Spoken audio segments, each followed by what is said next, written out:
not a wonk. Although I like saying the word wonk a lot. Am I wrong that the earliest version of ACA, way before Obama, even before Hillary, was at its crux a conservative ideal that each person should take responsibility and have to pay for their own insurance rather than riding off sucking off the teat of the taxpayer? When you compare it to the European system, when you compare it to the British system, to the Canadian system, you're completely right.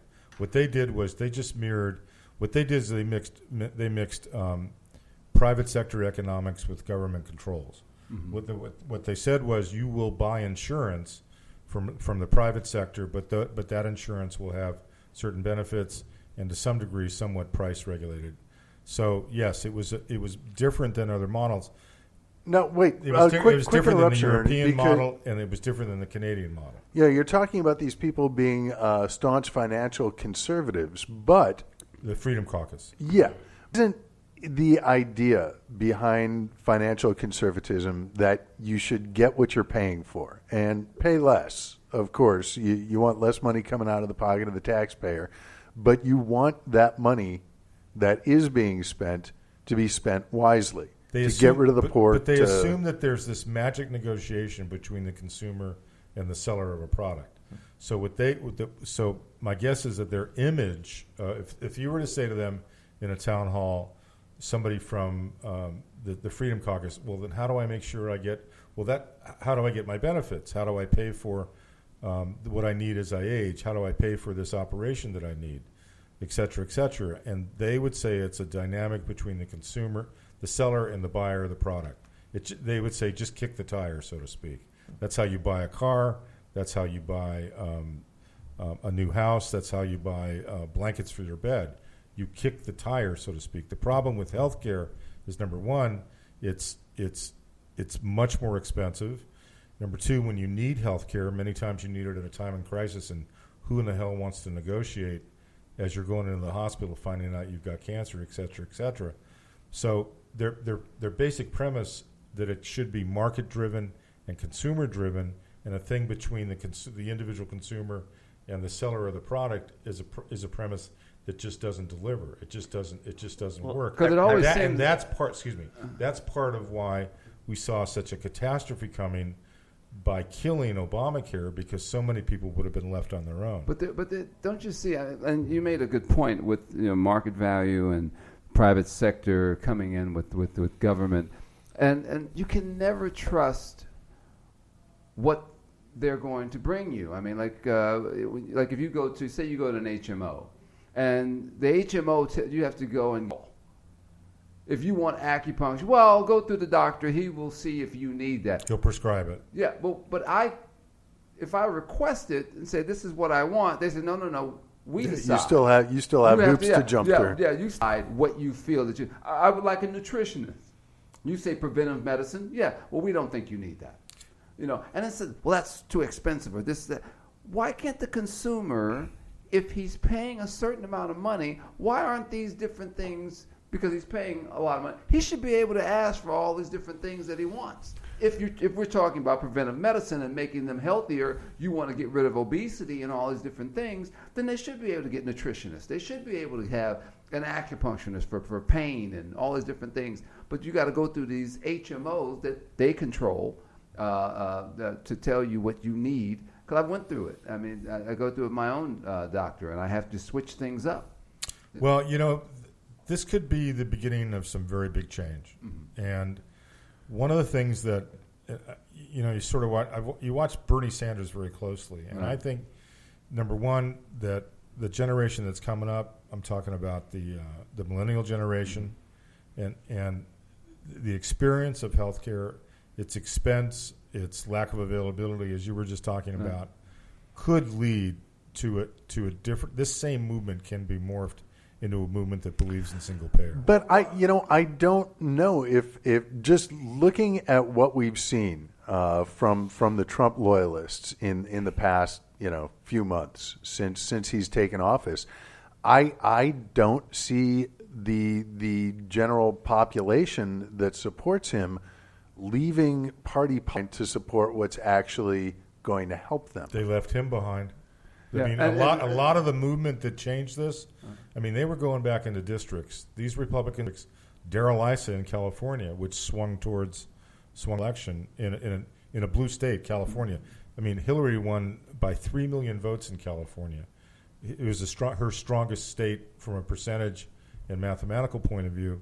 And all legals, if you believe the current occupant. One of the key features of this was what Issa faced, what La Mafia faced in Greater Northern California. I'm talking about where in the central north part. I mean, he had lines and lines and lines of people. They never expected this reaction. The point being is that what Obamacare successfully did from a political point of view, for just being around since in relative terms, just a few years, I mean, it's certainly not as embedded as Social Security or as embedded as Medicare and Medicaid.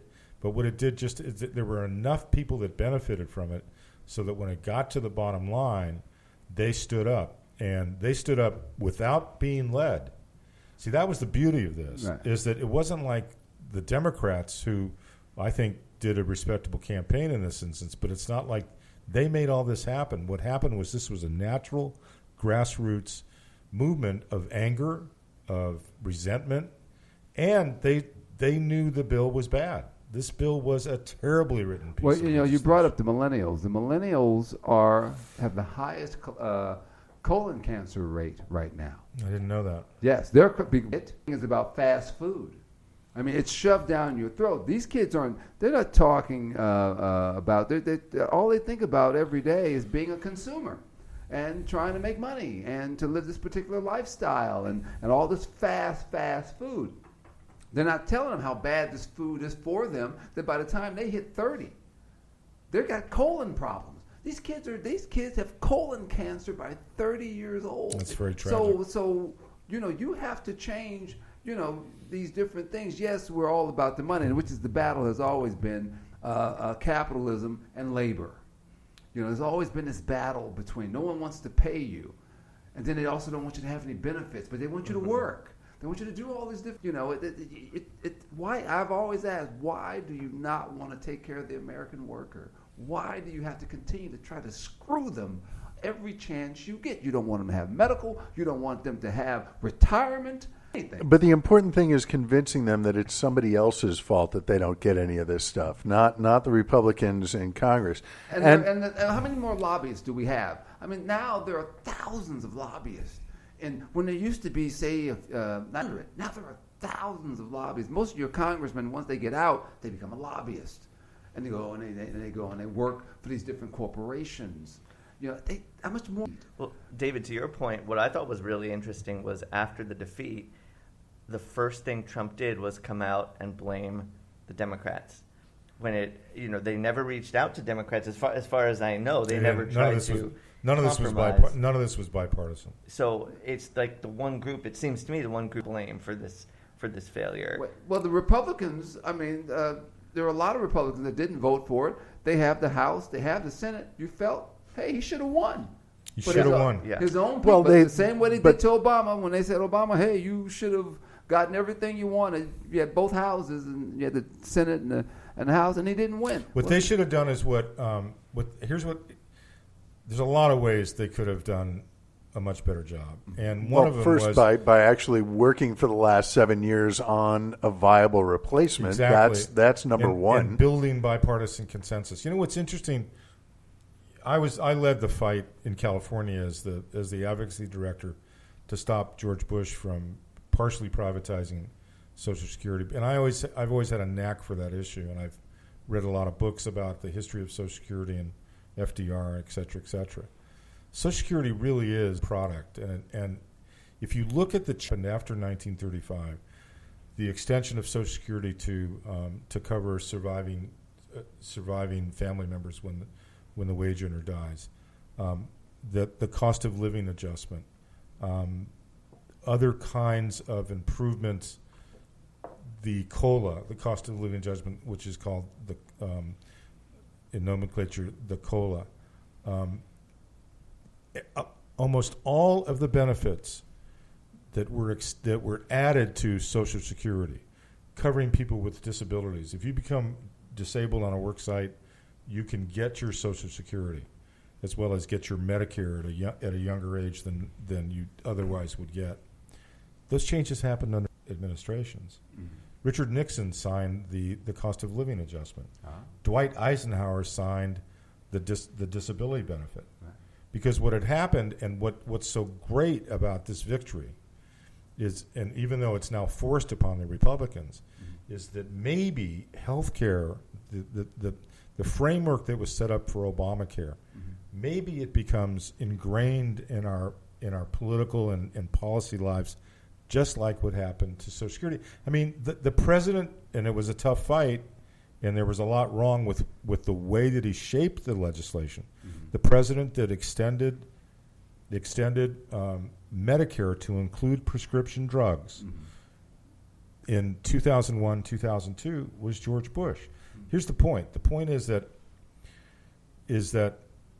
what kept what Gingrich. I'm going to go back to Gingrich because he really has what Gingrich figured out in the 90s when they successfully killed President Bill Clinton's attempt to bring us healthcare reform, was that these sorts of big government benefits, Social Security, Medicare, and Medicaid, have political outcomes because people vote for folks that from 1935, when Social Security first was passed, all the way to 1994, the majority in the House was Democratic except for 1 2-year cycle.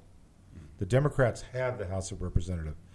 The Senate flipped a little more than that, but from 35 to 1994, when the Republicans took the majority, when Bill Clinton was president, the Republicans only had the House of Representatives one time. The Democrats were successful in keeping the senior vote.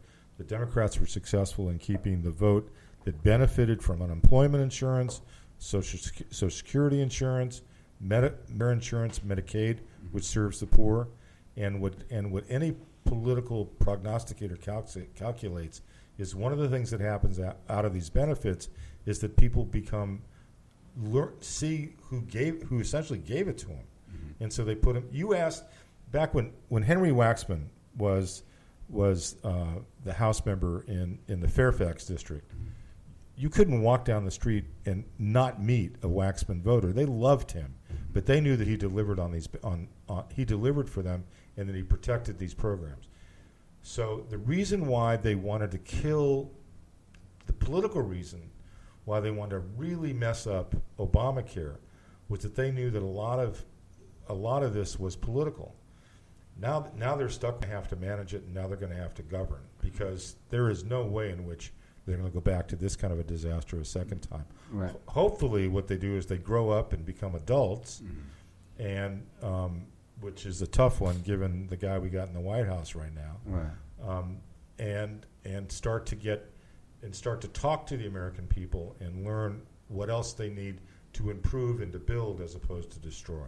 All right. Well, speaking of one of the other big stories in the news this week relating to who's actually governing us, the FBI investigation into Trump campaign collusion with Russia. One of the things, and I don't want to say that RBG's biting my style, but several hours after I proposed on social media that until the FBI completes its investigation into how much the Russians had to do with getting the president elected, we shouldn't have any presidential appointments, really pretty much anything out of the Oval Office that isn't part of the day-to-day of keeping the country running at a bare minimum should be put on hold. In particular, this week, we saw hearings for a new Supreme Court justice. Honestly, I think until it is proven without a doubt that Trump and his team aren't a bunch of Russian stooges, maybe we shouldn't be letting him make any lifetime appointments. Well, the rule as applied by the Republicans was no Supreme Court appointments during the last year of presidency. And when and technically, this this is looking like it's going to be This the might